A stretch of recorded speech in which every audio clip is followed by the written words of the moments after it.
ময়দান। পৃথিবীর বৃহত্তম চতুর্থ ঈদগাহ ময়দান হলো এই ঈদগাহ ময়দান।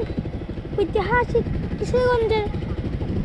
কিশোরগঞ্জের সুরাকিয়া ঈদগাহ ময়দানে আমরা এখন উপস্থিত আছি। আমরা আপনারাকে ঘুরে দেখাচ্ছি। এই ঈদগাহ ময়দান অত বড় হলো, কিন্তু জামাতের যে সময় জামাত হয় এই সময় এই ঈদগাহ ময়দানে জায়গা হয় না।